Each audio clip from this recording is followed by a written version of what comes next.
moi, le confort cycliste, c'est en fait, il faut déjà bien maîtriser, je pense, pour les entreprises qui réalisent ce qu'est une bonne structure de chaussée, ce qu'est un bon enrobé, et en fait, ne pas faire ces infrastructures comme on fait celles pour les automobilistes ou pour les camions.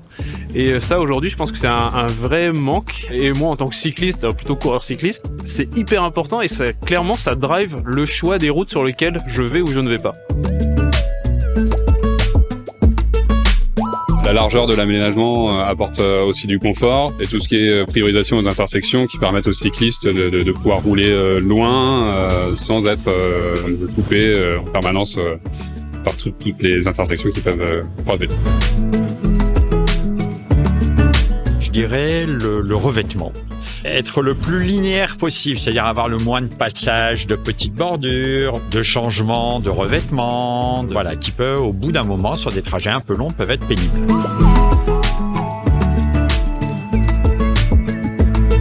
Pour moi, le confort cycliste dans les aménagements, c'est avant tout sécurité. Quand on rentre sur un aménagement, on a besoin d'en être sûr, d'en sortir vivant. Et la deuxième, c'est le confort d'utilisation, un revêtement lisse, sans rupture d'aménagement au sol, de planification, et sans avoir besoin de poser le pied à terre à chaque intersection cyclable, vraiment l'absence d'obstacles. Et un confort pour le croisement par rapport aux autres usagers, qu'ils soient piétons ou cyclistes ou autres. Alors le confort cycliste, il est défini par un côté pratique, sécuritaire, mais aussi une proximité. Même en territoire très éloigné, il faut que les gens puissent aller chercher rapidement la piste cyclable, l'aménagement qui est fait. Si on a 500 mètres sur une départementale à faire avant de l'atteindre, il n'y a pas de confort.